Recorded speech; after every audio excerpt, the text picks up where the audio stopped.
Teman-temanku, Shalom. Melalui video ini saya tidak sedang ingin mengajak supaya teman-teman menjadi murtad dan menjadi Kristen. Tetapi melalui video ini saya ingin mengajak semua teman-teman untuk boleh belajar akan fakta dan bisa menerima kenyataan. Sehingga dengan demikian teman-teman bisa mengambil keputusan untuk memilih keimanan ataupun keyakinan. Sehingga dengan keimanan dan keyakinan tersebut teman-teman bisa hidup bahagia dan bisa menerima keselamatan ataupun hidup yang kekal. Sehingga di kemudian hari teman-teman tidak kecewa karena memilih keyakinan yang salah. Semoga video ini memberikan pencerahan dan video ini menjadi berkat. Nah, seperti apa pemaparannya? Mari kita sama-sama saksikan sampai selesai dan jangan lupa untuk like, komen, dan subscribe. Rabbi shrah li sadri wa yassir li amri wahlul 'uqdatam min lisani yafqahu qawli. Good morning everyone. It's nice to see you all and thank you for coming. Juga terima kasih untuk Datuk Dr. Farouk atas jemputannya dan it's real honor to be here today. Topik yang diberikan untuk saya bicarakan pada pagi ini adalah memikirkan kembali Al-Quran baik sebagai teks ataupun sebagai wahyu. Dibanding tema kemarin, ini tema yang saya kira lebih berat ya. Saya diminta untuk memikirkan kembali tentang Al-Quran lagi. Ini saya kira tema yang tidak biasa, karena Al-Quran itu biasanya kita terima apa adanya, secara taken for granted, dan saya diminta untuk memikirkan kembali. Dan sudah banyak sarjana-sarjana muslim itu yang menderita hanya karena memikirkan kembali. Dan saya diminta untuk memikirkan kembali. Jadi saya harus siap-siap untuk juga menderita pada siang ini. Seperti Anda tahu, salah satu sarjana di Egypt, di Mesir, Nasir Hamid Abu Zaid, itu terpaksa harus exile dan hidup di Belanda, di Nederland, hanya karena rethinking the Quran. Jadi karena ini tuntutan, maka saya harus juga melakukan apa yang diminta oleh Dr. Farouk, memikirkan kembali Al-Quran. Yang akan Anda dengar itu adalah ijtihad saya. Barangkali beberapa hal asing bagi Anda, mungkin juga tidak. Tetapi ini sebuah perspektif, ya. Dulu ulama-ulama kita itu sangat terbuka dengan keragaman perspektif.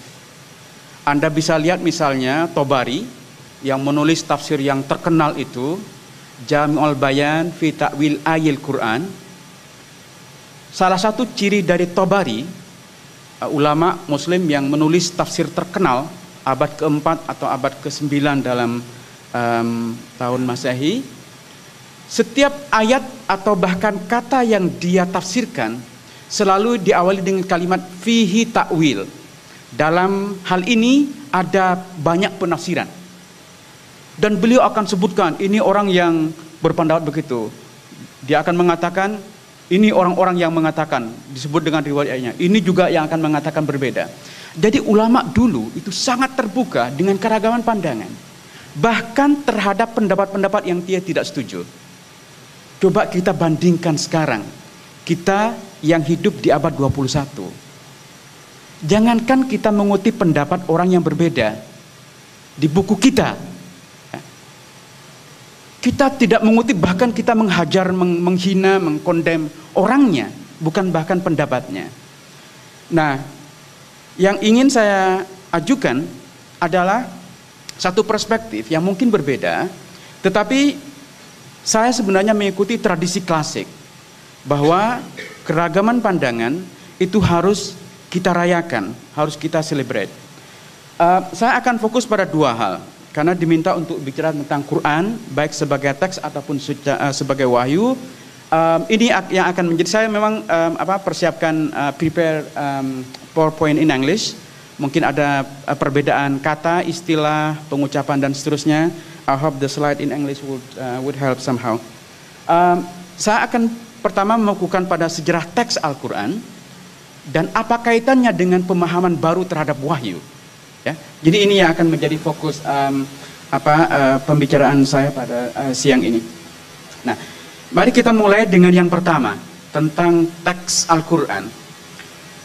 Dalam sumber-sumber tradisional, kalau Anda baca misalnya Sirah Nabawiyah, ya, baik karya ulama-ulama awal seperti Ibnu Hisham yang menulis karya Biography of the Prophet, The Life of the Prophet, Sirah Nabawiyah, beliau itu meninggal tahun 150 Hijriah atau 767 Masehi.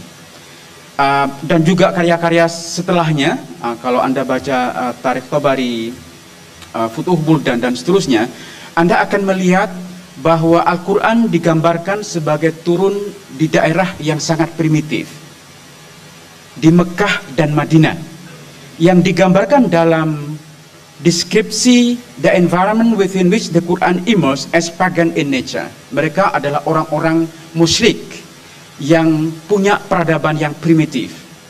Bahkan disebutkan Umar bin Khattab, khalifah kedua, itu disebutkan ketika masih masih hidup dalam masa jahiliyah, dia menguburkan anaknya hidup-hidup. Ya, saking primitifnya, Anda tidak mungkin membayangkan lingkungan iklim yang lebih primitif seperti yang digambarkan oleh Al-Quran, oleh sumber-sumber Muslim. Ya. Jadi Al-Quran itu digambarkan turun di daerah yang primitif, orang-orang yang menyembah berhala. Mereka membuat berhala dan menyembahnya sendiri. Ini yang digambarkan dalam sumber-sumber tradisional yang sudah hampir disepakati oleh para ulama sekarang. Nah, saya ingin menantang Anda. Kalau Anda membaca Al-Quran, Anda akan punya kesan yang berbeda tentang audiens Al-Quran. Audiens Al-Quran itu jauh dari kesan primitif. Ya, ini sesuatu yang menjadi aneh.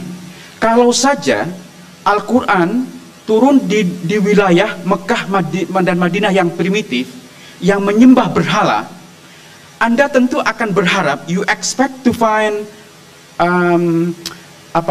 penjelasan tentang teologinya orang-orang pagan, teologinya orang-orang musyrik, dan Anda tidak akan pernah mendapatkannya dalam Al-Quran. Satu-satunya ayat yang menyebut tentang Tuhannya orang-orang musyrik itu hanya satu kali dalam Al-Quran, di surat 53, surat An-Najm, ya, yang ayat 18 itu menyebut ada Al-Manat, Al-Uzza, Al-Lat, Al-Uzza dan Al-Manat. Itu satu-satunya tempat di dalam Al-Quran di mana Tuhannya orang-orang musyrik disebut. Ya, ini aneh. Kalau Anda misalnya sekarang di KL, Anda tidak pernah ke Amerika, ya, Anda menulis tentang kehidupan orang-orang di KL. Kemudian buku Anda tidak akan pernah menyebut Donald Trump. Tidak akan pernah menyebut Donald Trump. Karena yang Anda ketahui adalah masyarakat Muslim di KL. Ini kan aneh dengan Quran yang kita punya. Digambarkan turun di Mekah Madinah yang pagan, orang-orang musyrik, tapi diskusi tentang teologinya orang-orang musyrik tidak ada dalam Al-Quran. Dan yang kita saksikan justru sebaliknya. Yang banyak terdapat dalam Al-Quran adalah penjelasan atau dalam tanda garis miring kritik terhadap teologinya orang-orang Kristen dan Yahudi. Nah, masihkah Anda akan percaya dengan sumber-sumber Muslim yang menggambarkan bahwa Al-Quran itu diturunkan di Mekah dan Madinah yang primitif, yang menyembah berhala? Padahal yang disebut dalam banyak ayat dalam Al-Quran adalah kritik-kritik terhadap teologinya orang-orang Kristen dan Yahudi. Sekarang Anda mulai memikir, pasti tidak mungkin Al-Quran ini turun di daerah primitif seperti yang digambarkan dalam sumber-sumber Muslim yang kita miliki. Karena itu, audien Al-Quran pastilah orang-orang yang punya tingkat peradaban yang tinggi, ya, yang terlibat dalam diskusi-diskusi yang sangat ilmiah, yang berdebat secara sangat filosofis, ya. Saya ingin beri contoh misalnya di surat Yasin, ya. Surat Yasin itu sering kita baca kalau misalnya ada orang meninggal, ada orang saudara dying, ya. Karena memang temanya itu tentang masalah kematian. Ada perdebatan yang sangat filosofis yang sulit Anda akan bayangkan muncul dalam iklim yang primitif, yang paganistik. Di bagian akhir di surat Yasin itu disebutkan man yuhyil izama wa hiya ramim. Ini perdebatan tentang kebangkitan itu setelah kita mati nanti. Itu kebangkitan melibatkan fisik atau semata-mata kebangkitan roh, spirit. Ini perdebatan yang muncul pada zaman Plato di Yunani. Perdebatan yang sangat filosofis, sangat canggih. Kul man yuhyil izama wa yuramim. Say, who will give the life to bone that are utterly rotten, yang sudah hancur lebur. Kalau sudah tulang-tulang hancur lebur, siapa yang akan membangkitkan kembali menjadi satu tubuh yang utuh? Ya. Ini kan mustahil secara logika, karena begini, tubuh manusia ini, tubuh our body consists of 75% itu unsur air. 75% unsur air. Kalau kita mati, kita dikubur, 75% unsur airnya diserap oleh binatang, oleh tumbuh-tumbuhan, cacing, ulat. Mati, tumbuh-tumbuhan dimakan buah oleh orang. Jadi untuk membangkitkan satu orang manusia seperti saya, Tuhan itu harus mengembalikan unsur-unsur yang saya miliki, yang diserap oleh binatang, oleh tumbuh-tumbuhan. Ribuan jutaan tumbuh-tumbuhan harus dikembalikan yang menyerap daging atau unsur unsur air dari saya. Jadi ini kan mustahil secara logika, kata orang-orang yang menjadi audien Quran. Dan Al-Quran mengakui bahwa itu mustahil secara logika. Jadi maksudnya perdebatannya sangat-sangat filosofis dan canggih dan sangat sophisticated. Karena itu jawaban Al-Quran adalah Kul yuhyihalladzi ansha'aha awwala marrah. Yang akan menghidupkan kembali, the one who will give life to it, to the bone yang sudah hancur lebur, adalah the one who create them for the first time. Ini masih, jadi tidak ada yang mustahil secara logika. Alladzi ja'ala lakum minas syajaril akhdari nara. Dia, he is the one who create fire out of from a green tree.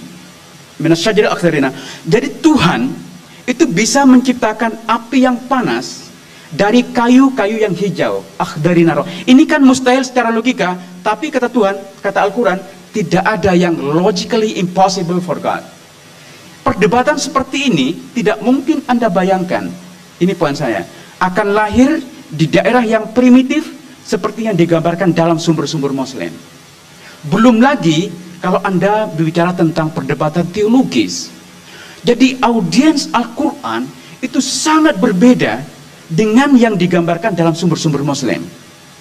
Ini cara kita untuk memulai rethinking. Jadi hal-hal yang kita anggap taken for granted, itu bahwa itu benar, sebenarnya sangat problematik. Ya, sumber-sumber Muslim yang menggambarkan bahwa Islam ini Islam dan Al-Quran turun di Mekah, di Madinah yang pagan, yang primitif, itu tidak terkonfirm dari teks-teks Al-Quran sendiri. Ini satu cara untuk menantang Anda memulai rethinking, perlunya rethinking bahwa hal-hal yang Anda anggap sebagai benar itu sebenarnya tidak terkonfirmasi dengan Al-Quran. Karena itu ada orang yang cukup gila, namanya John Wansbrough. Dia seorang sarjana besar di Inggris, yang karya-karyanya sangat sulit untuk kita baca. Menulis 2 buku yang terkenal, salah satunya ini, judulnya The Sectarian Milieu. Buku yang kedua terbit hampir bersamaan tahun 78, tahun 77-78, itu berjudul Quranic Studies.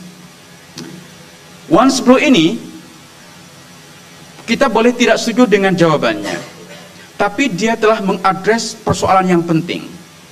Sebab kata dia, kalau kita melihat dalam teks Al-Quran dengan perdebatan yang sangat sophisticated, perdebatan teologis dengan orang-orang Kristen dan Yahudi, maka tidak mungkin kita bayangkan Al-Quran ini akan turun di Mekah dan Madinah.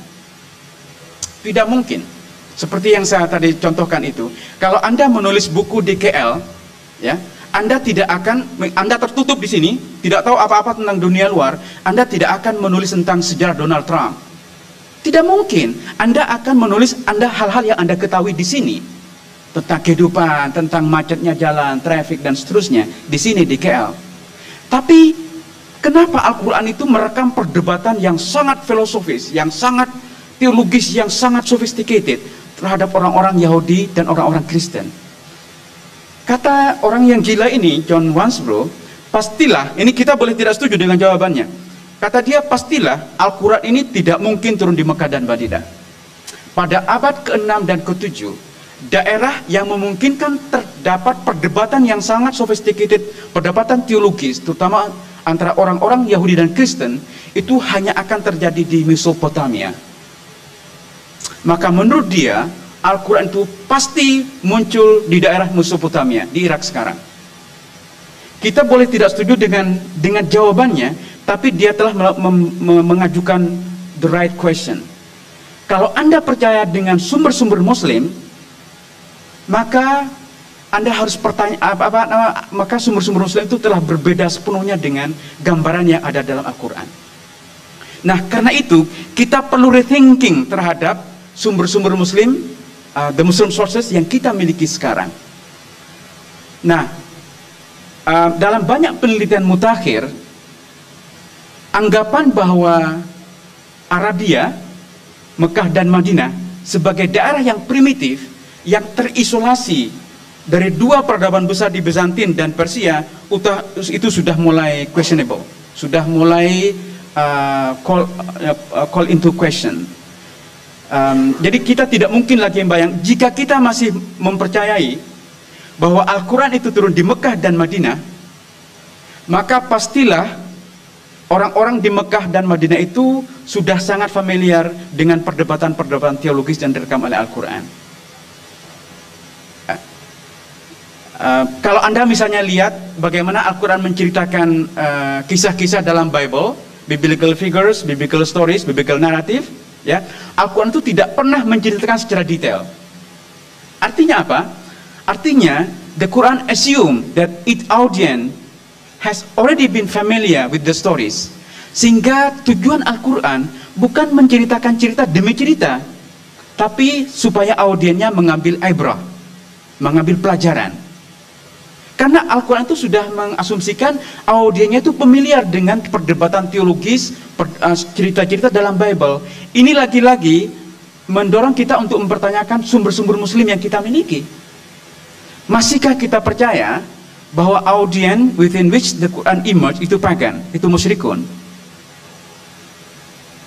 Ada seorang sarjana namanya Gerard Houghting, sarjana yang sangat terkenal, karya-karyanya sangat berpengaruh sekarang, sudah sangat senior. Penelitian Gerard Houghting ini hanya menyangkut kata musyrik dalam Al-Quran. Itu kurang ajarnya orientalis, ya. Hanya mengkaji satu kata musyrik dalam Al-Quran, dan dia menjadi profesor musyrik. Tapi tidak lucu ya, anda serius sekali. Saya sebenarnya ingin bercanda bahwa ada profesor musyrik. Karena dia penelitiannya tentang kata musyrik, dia menjadi profesor yang sekarang sangat disegani dan menjadi salah satu sarjana besar dalam Quranic Studies di Inggris sekarang. Menulis buku judulnya The Idea of Idolatry, the idea tentang patung. Jadi karena dia hanya mengkaji tentang kata musyrik dalam Al-Quran dan sumber-sumber Muslim, ya. Jadi menurut analisis Houghting ini, kata musyrik itu sebenarnya pernyataan polemik Al-Quran. Ya, itu pernyataan polemik Al-Quran, dan pernyataan ini adalah pernyataan yang sangat subjektif. Karena orang-orang yang dituduh Al-Quran sebagai musyrik belum tentu mereka mengakui dirinya sebagai musyrik. Ya, saya contoh misalnya, kalau Anda sering datang ke kuburan, ya, Anda atau minta blessing, minta syafaat ke mufti, ya, kalau itu yang sering Anda praktekkan, kemudian Anda ceritakan itu ke orang-orang Wahabi di Saudi, Anda sudah bisa mengira apa yang akan dikatakan oleh orang-orang Wahabi Saudi? Anda pasti akan dikatakan musyrik. Tapi apakah Anda mengaku sebagai musyrik? Tidak. Jadi pernyataan musyrik dari orang-orang Wahabi Saudi itu adalah pernyataan polemis. Mereka tahu bahwa Anda sebenarnya Muslim, tapi karena Anda tidak sejalan dengan keyakinan orang-orang Wahabi, maka Anda dituduh sebagai musyrik. Padahal Anda bukan musyrik. Jadi Al-Quran ketika menggunakan, ini argumennya Houting, Al-Quran ketika menggunakan kata musyrik, politeis, itu adalah pernyataan polemis. Kalau Anda masih yakin bahwa Al-Quran itu turun di Mekah dan Madinah, yang cukup familiar dengan dengan teologi orang-orang Kristen dan Yahudi, dan itu yang menjadi address, dan mereka dituduh musyrik oleh Al-Quran, itu adalah pernyataan polemis. Al-Quran tahu bahwa mereka sebenarnya tidak musyrik. Dalam polemik, ya, dalam polemik, what is the purpose of polemic? To win over the argument. Dalam polemik, tujuannya adalah memenangkan perdebatan. Jadi Al-Quran sedang berdebat dengan orang-orang Kristen dan Yahudi, dan karena itu menggunakan kata musyrik. Jadi musyrik yang digambarkan dalam Al-Quran, Anda jangan bayangkan seperti yang ada dalam sumber-sumber Muslim, yang adalah orang yang membuat patung dan kemudian menyembahnya. Tidak harus. Tidak harus. Jadi kalau kita meneliti Al-Quran dengan lebih kepala dingin dan tidak terbatas dengan dibatasi oleh literatur yang kita miliki, maka kita akan punya insight yang berbeda. Ya, ada profesor lain di Amerika, itu namanya David Powers. David Powers ini hanya meneliti satu kata yang muncul dalam Al-Quran, yaitu kata kalalah. Ya. Kata kalalah. Kalau musyrik ini muncul banyak sekali dalam Al-Quran, tapi kata kalalah itu hanya muncul sekali, dan ini kemudian disebut dengan havak legomenon dalam bahasa Madura. Sekali. Havak legomenon itu artinya satu kata atau istilah yang hanya muncul sekali dalam Al-Quran. Itu disebut dengan havak legomenon. Kenapa misalnya hanya satu kata kalalah muncul dalam Al-Quran? David Powers, seorang profesor yang karyanya sangat disegani, menulis banyak buku, hanya meneliti hanya kata kalalah dalam sumber-sumber Muslim. Jadi manuskrip Quran yang kuno di hampir seluruh dunia, yang ada di Semarkand, ada di Istanbul, ada di Paris, ada di Mesir, semua diteliti oleh dia, termasuk manuskrip yang tahun 72 ditemukan di Yaman. Sekarang dikenal dengan manuskrip San'a, ya. Tahun 72 di San'a di Yaman, ibu kota Yaman, itu ada masjid yang direstorasi, masjid yang kuno sekali, dan di atapnya itu, di ceilingnya itu ditemukan fragment of the Quranic manuscript. Dan sekarang fragmen manuskrip ini disimpan di perpustakaan di Birmingham di Inggris, dan dilakukan penelitian. Jadi sudah ada penelitian para radiokarbon dan seterusnya yang sangat ilmiah, dan diakui ini sebagai Quran yang paling tua yang kita miliki sekarang, yang kemungkinan bisa dilacak hingga abad ke-7. Artinya ketika Nabi Muhammad masih hidup. Bahkan ini yang agak kontroversi, bahkan bisa pula manuskrip ini bisa dilacak bahkan sebelum Nabi Muhammad masih hidup. Ini memang menjadi kontroversi dan saya tidak akan masuk ke situ karena berbahaya. Tapi poin saya adalah David Powers itu meneliti kapan, apakah di semua manuskrip itu ada kata kalalah tidak. Itu dia. Jadi kita, ya, orang-orang Islam, ya, yang kita beriman terhadap Al-Quran, terhadap sumber-sumber kita itu malas mengkaji sumber-sumber yang kita miliki. orang-orang orientalis yang tengik, yang kurang ajar itu, mereka tuh meneliti, mengkaji, mencari kemana manuskrip yang mungkin ada, dan mereka siang malam itu membongkar teks-teks. Kita itu tidak. Kita ini yang kita bisa sebut sebagai captive mind. Ya, kita ini, pikiran kita itu sudah tertutup, sudah terpenjara, captive oleh apa yang diajarkan oleh guru-guru kita. Kita tidak lagi membongkar, melakukan apa yang diusulkan oleh Datuk Farouk sebagai memikirkan kembali. Itu maksud saya. Ya, nah itu kalau kita melihat perdebatan mutakhir tentang sejarah Quran, ya. Bahwa ada problem dari sumber-sumber yang kita miliki, ya. Bagaimana kalau kita melacak sumber-sumber Muslim sendiri? Apakah gambaran tentang sejarah Quran itu masih seperti yang sejauh ini kita terima, taken for granted, bahwa Al-Quran itu sudah dikumpulkan pada masa Abu Bakar, kemudian pada masa Utsman disatukan bahasaannya, dan karena itu teks that we have today itu disebut Rasam Utsmani, karena kita yakini itu sudah berasal bisa dilacak dari periode yang awal sekali pada masa Utsman. Anda harus ingat begini, sejarah semua kitab suci, proses kanonisasinya menjadi teks yang Textus Receptus yang diterima itu membutuhkan periode yang lama sekali, ya. Anda bisa misalnya sebut Hebrew Bible, ya, kitab sucinya orang-orang Yahudi, itu butuh berapa ratus ribuan tahun untuk menjadi kitab yang mereka miliki sekarang. Anda sebut apa lagi? Kitabnya orang-orang Kristen, the Bible, Old dan New Testament, itu butuh berapa ratus tahun dari sejak Yesus disappear. I don't want to call it mati atau apa, karena itu perdebatan teologis. Nanti malam Anda datang kalau mau terlibat perdebatan teologis tentang apakah Yesus mati atau tidak dan seterusnya. Kita sebut yang netral, disappear. Maksudnya Yesus tidak ada, ya. Berapa puluh tahun, berapa ratus tahun dibutuhkan sehingga menjadi Bible yang mereka miliki sekarang. Nah, pertanyaannya adalah, apakah Al-Quran itu pengecualian? Hanya dalam waktu 3 tahun misalnya, Al-Quran itu sudah menjadi kitab seperti yang kita kenal sekarang, ya. Kalau semua kitab, misalnya Veda itu dikumpulkan oleh sarjana di Jerman. ini menarik, ya.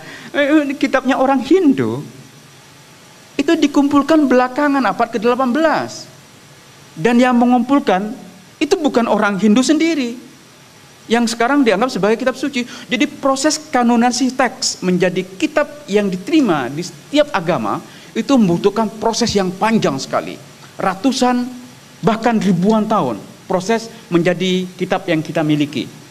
Apakah Islam pengecualian? Kalau Anda membaca sumber-sumber Muslim yang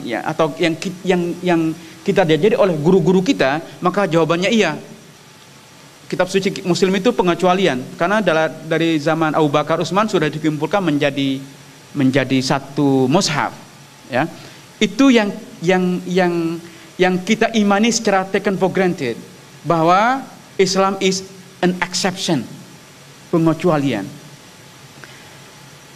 Tapi kalau melihat dari perdebatan dalam kesarjanaan mutakhir, itu susah dipertahankan. Bahkan kalau kita mengkaji sumber-sumber Muslim sendiri, ya, anggapan bahwa kanonisasi, the canonization of the Quran sebagai dalam proses yang sangat singkat, itu juga sebenarnya tidak terkonfirmasi. Memang kenapa kemudian riwayat-riwayat seperti ini tidak banyak kita temukan? Karena kitab-kitab yang kita miliki itu ditulis ketika pandangan bahwa kitab Al-Quran telah menjadi satu mushaf sangat awal pada zaman Abu Bakar dan Utsman, itu sudah menjadi pandangan ortodoksi. Maka semua yang bertentangan dengan pandangan yang ortodoks itu disuppress, Ya, tetapi itu sebenarnya masih ada, ya, masih ada buku-buku tertentu yang merekam kemungkinan proses redaksi Al-Quran, the process of the redaction of Al-Quran, itu take longer time than what we believe. Salah satu kitab yang saya kira menarik, yang jarang dikaji, itu ditulis oleh Ibnu Abi Daud Al-Sijistani, menulis kitab yang berjudul Kitabul Masahif. Ya. Saya ingin menantang Anda saja yang aktif di dunia reveal knowledge dan seterusnya. Anda bisa baca buku ini, Kitabul Masahif. Bahkan dari judulnya saja sudah menarik. Ya. Masahif itu jamak dari mushaf. Artinya apa? Artinya menurut Sijistani, bukan hanya ada satu mushaf, ya, ada banyak mushaf dulu. Dulu itu ada lebih dari satu mushaf. Mushaf is codex, ya, the codex of the Quran. Itu dulu banyak codex, banyak Quran dulu. Jadi anggapan bahwa Quran menjadi satu mushaf sejak awal sebenarnya tidak sepenuhnya bisa kita pertahankan. Kalau Anda membaca Kitabul Masahif, ya, Anda akan melihat bahwa proses redaksi Al-Quran, proses editing, kata editing terlalu berat, saya susah mencari nama, takut salah lagi seperti kemarin. Jadi proses editing Al-Quran itu saya kira masih melalui proses yang lebih panjang dibanding yang kita duga. Saya kira saya tidak perlu lama-lama, nanti saya kehabisan waktu ya untuk membicarakan yang kedua. Tapi kalau Anda membaca Kitabul Masahif, misalnya ada Abdul Malik bin Marwan bersama gubernurnya. Abdul Malik bin Marwan itu adalah khalifah kelima dari Bani Umayyah.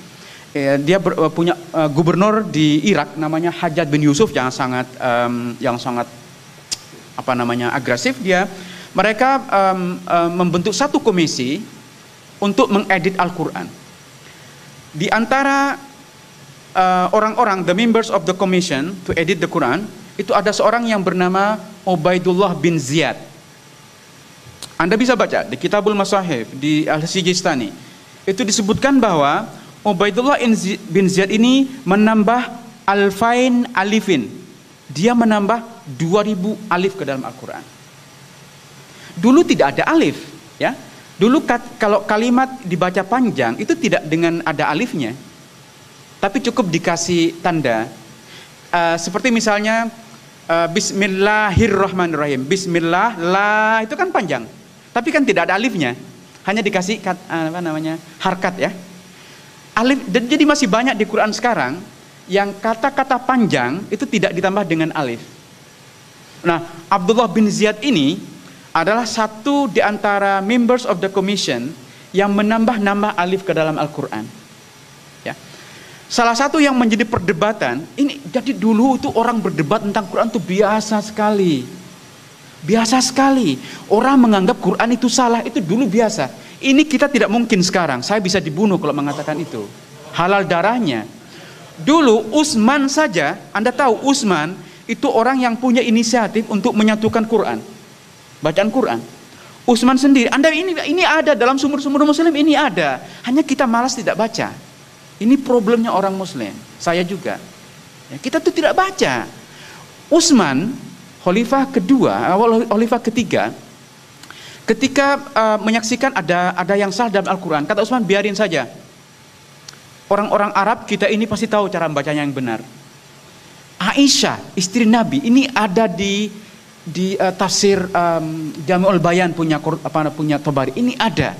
Aisyah itu pernah bilang, itu kan salah penulis, kata Aisyah. Salah kutabul wahyi. Para penulis itu salah. Biarin, waktu nulis dia ngantuk. Ini kata-kata Aisyah, bukan kata-kata saya. Dulu orang berdebat tentang teks Quran itu biasa saja. Enggak seperti sekarang. Dulu orang itu lebih open minded seperti yang saya katakan daripada kita yang hidup di abad 21. Ini memang aneh. Jadi Islam itu semakin kesahkan, semakin tertutup umat Islam ini. Bukan semakin terbuka. Dulu ulama-ulama kita di awal itu sangat terbuka. Jadi Ubaidullah bin Ziyad ini berdebat dengan Hajjaj bin Yusuf. Ya, Hajjaj bin Yusuf orang yang mengkomission satu group of people untuk melihat teks Quran sehingga menjadi official. Nah, ada salah satu perdebatan saya kasih contoh. Itu di surat Al-Mu'minun, ya, ayat 86-87. Itu menjadi perdebatan antara Ubaidullah bin Ziyad dan Hajjaj bin Yusuf. Itu direkam ya. Jadi kata Ubaidullah bin Ziyad ini tidak masuk akal, dan karena itu harus ditambah alif. Jadi antara pertanyaan dan jawaban tidak match. Pertanyaannya begini. Kul man rabbus samawati syab'i wal arsyil azim. Sayaquluna lillahi. Jadi antara pertanyaan dan jawaban itu tidak match. It doesn't match. Pertanyaannya adalah kul man rabbus samawati, say who is the Lord of. See, look at the question carefully. Who is the Lord of the seven heaven and the great throne? Who is the Lord of? Kul man rabbus samawati. Jawabannya sayaquluna lillahi, and they will say they belong to God. Tidak match. Mestinya kata Ubaidullah bin Ziyad mestinya ditambah alif. Kalau lillahi ditambah alif menjadi Allahu, itu baru match. Jadi kul man rabbus samawati sab'i wal arsyil azim sayaquluna Allahu. Who is the Lord of the seven heaven? They will say God, not belong to God. Kalau pertanyaannya kul liman, to whom they belong, baru jawabannya they belong to God. Ini jadi dulu orang biasa berdebat, ya. Dulu orang biasa berdebat tentang ini tambah alif, ini kata. Kita sekarang kalau sudah menyangkut Quran, kita takut, ya. Makanya saya sebenarnya takut juga. Diberi judul memikirkan Al-Quran itu saya takut juga. Dulu ulama-ulama kita tuh sangat terbuka, sangat open minded. That debate on the nature and the text, even the text of the Quran. Apalagi tentang masalah yang kedua yang akan saya bicarakan supaya tidak lama-lama. Apalagi tentang masalah konsep wahyu, tentang integritas teks saja, the integrity of the text itself, the debate. Apalagi tentang pemahaman wahyu. Jadi mudah-mudahan tema yang kedua ini lebih mudah, lebih lebih ringan ya, walaupun saya anggap juga berat gitu. Berbicara. Saya tidak ingin cepat ini. Itu satu tema yang berat saya kira jadi saya mencoba untuk merekonstruksi. Let's see, just few seconds. Saya mencoba untuk merekonstruksi ini. Don't follow this, okay? Just me. Don't follow. Saya coba merekonstruksi cara membaca surat Al-Kafirun dengan mempertimbangkan diskusi yang sudah saya jelaskan tadi itu menyangkut penambahan kata alif dalam Al-Quran. Saya memberikan contoh kemarin tentang kata lakum dinukum waliyadin, to you your religion, to me mine. Ini ayat yang menjadi favorit aktivis interfaith dialogue, karena memang ini ayat yang sangat toleran, yang sangat menekankan toleransi ya, bagimu agamamu dan bagiku agamaku. Tapi kalau Anda baca secara keseluruhan ayat ini, saya tidak ingin menggunakan kata kontradiksi. What should I do?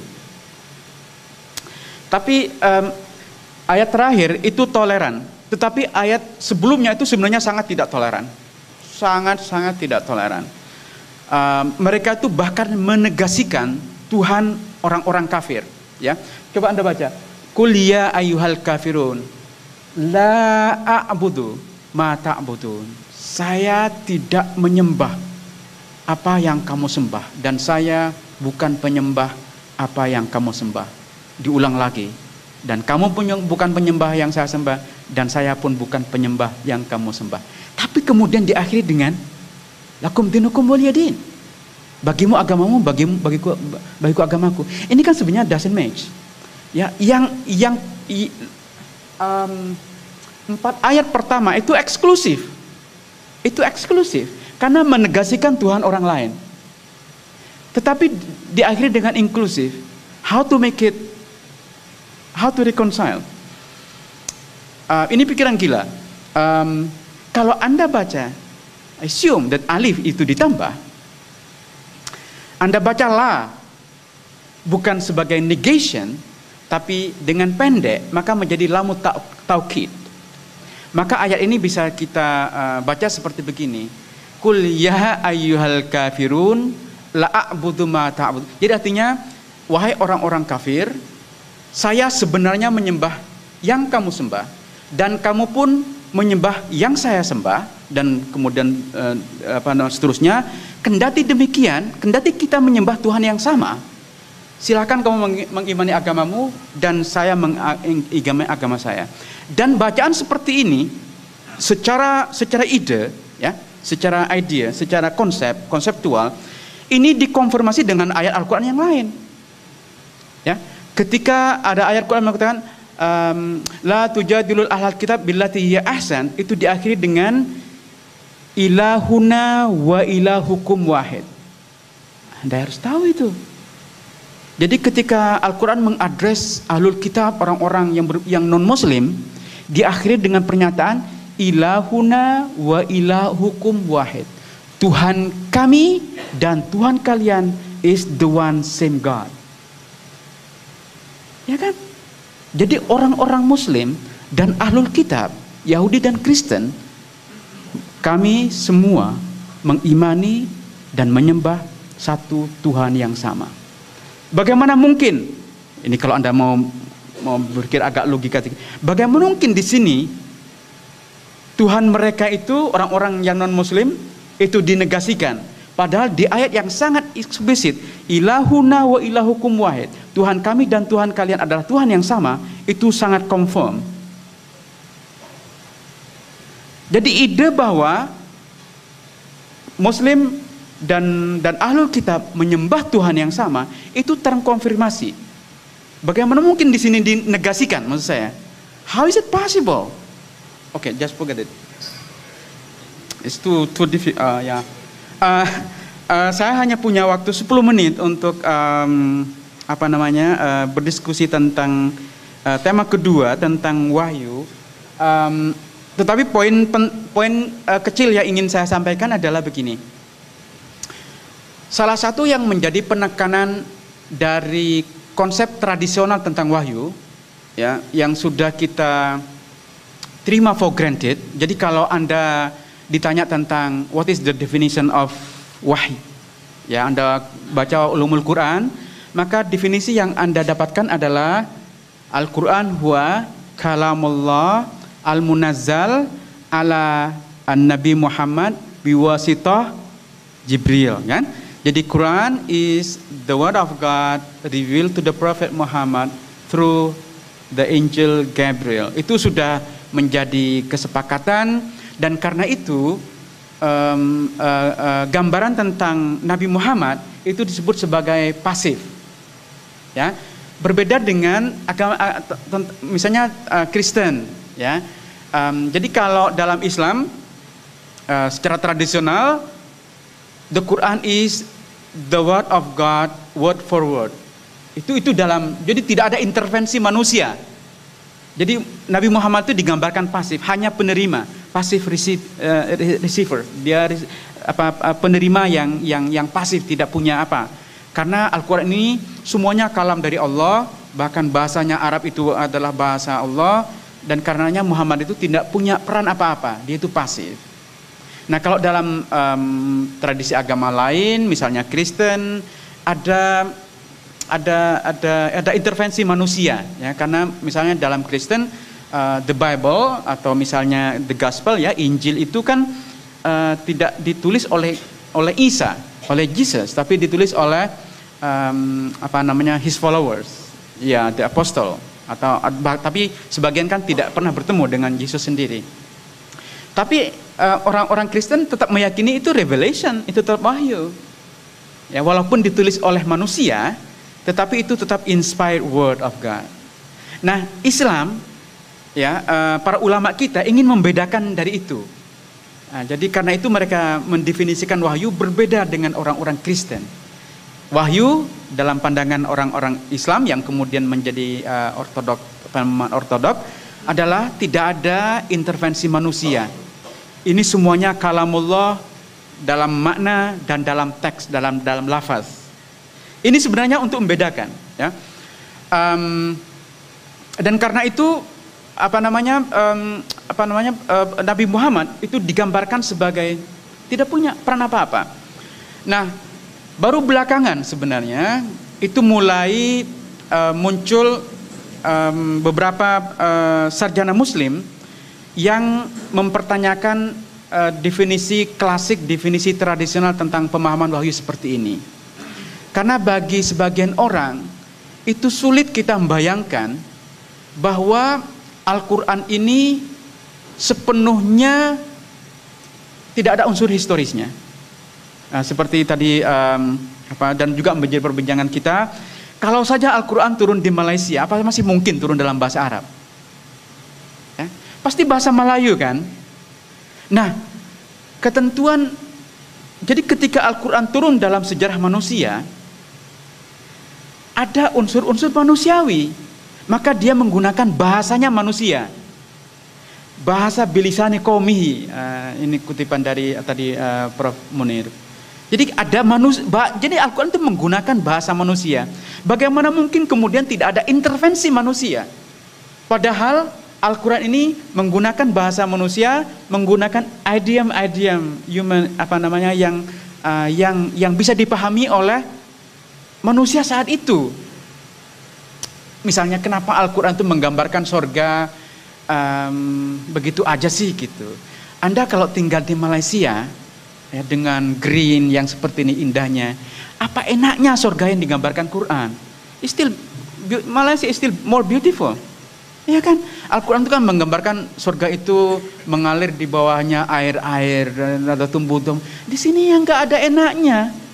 Tapi karena turun di Arab yang gersang, gambaran tentang ada air yang mengalir, sungai itu indah banget itu. Coba Anda sekarang ke Bogor, itu lebih indah dibanding yang digambarkan Quran. Jadi Al-Quran itu menggunakan idiom-idiom untuk to attract people.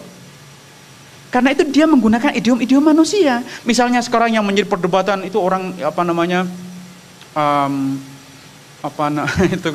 beberapa hari terakhir itu ada cerita heboh di Indonesia karena ada orang anak muda, dia masih belum matang ya cara berpikirnya, menganggap katanya nanti kalau di surga itu orang punya 72 bidadari, mereka orgis mereka seks bersama-sama. Gimana coba Anda bayangkan, Anda satu punya 72 bidadari. Itu kan yang terjadi bisa orgi.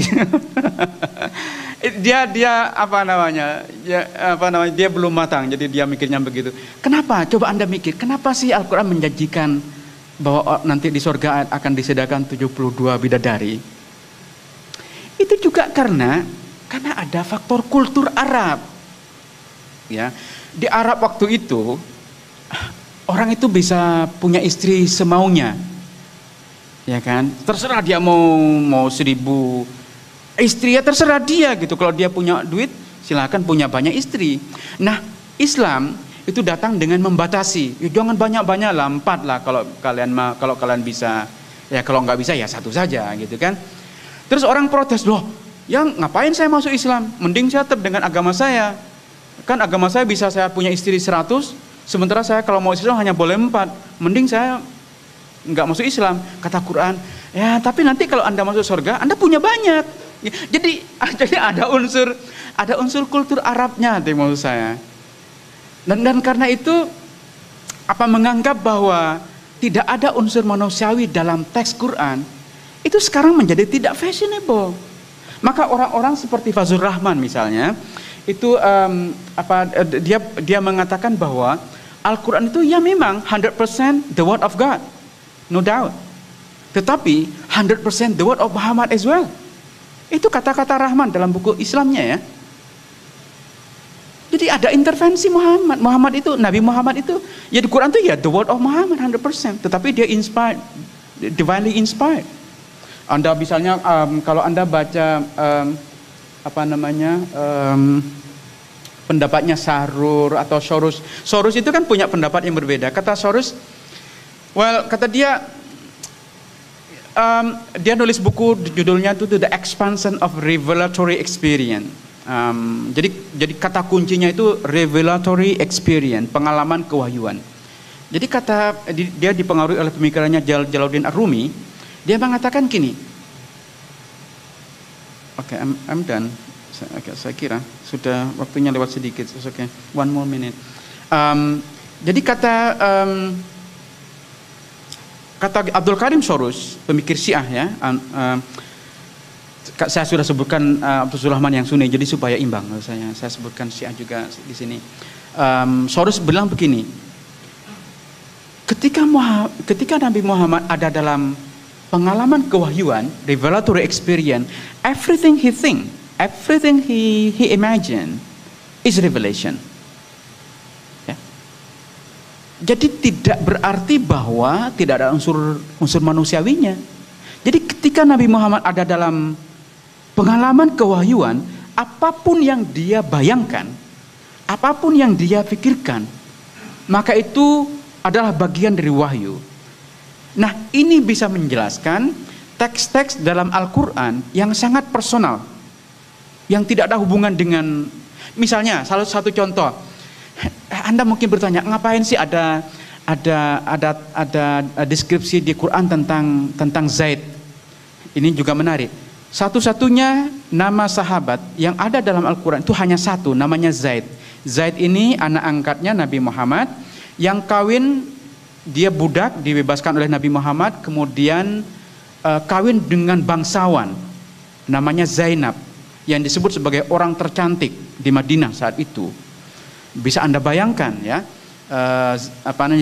Zaid yang budak kawin dengan bangsawan.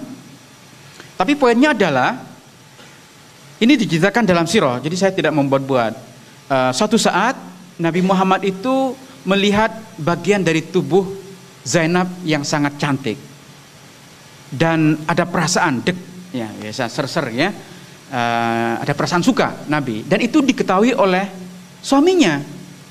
Makanya Zaid kemudian minta supaya mereka diceraikan ya, dan kemudian Nabi mengawini Zainab.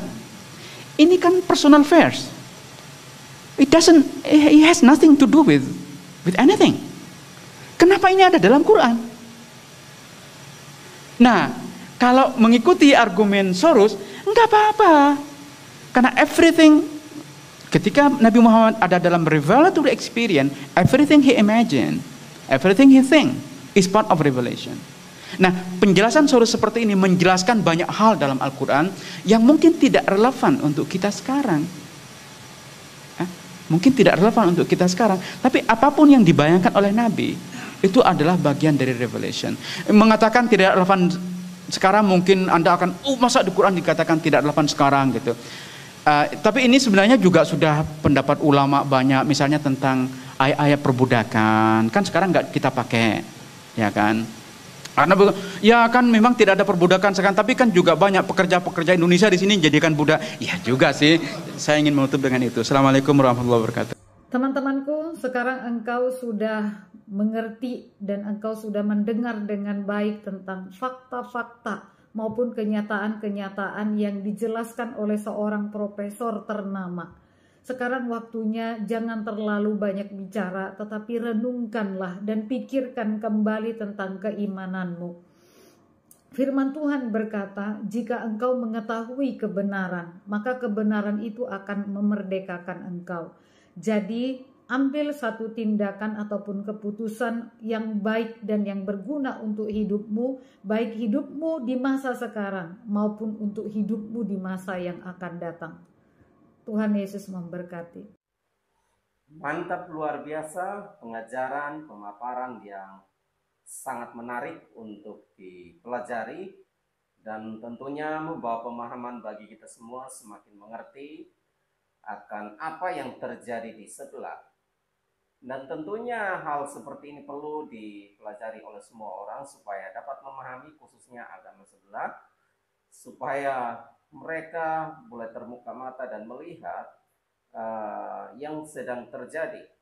Dan kita percaya bahwa kebenaran itu akan menang, ya. Selamanya kebenaran itu yang akan menang. segala sesuatu yang palsu itu tidak akan bertahan sampai selama-lamanya.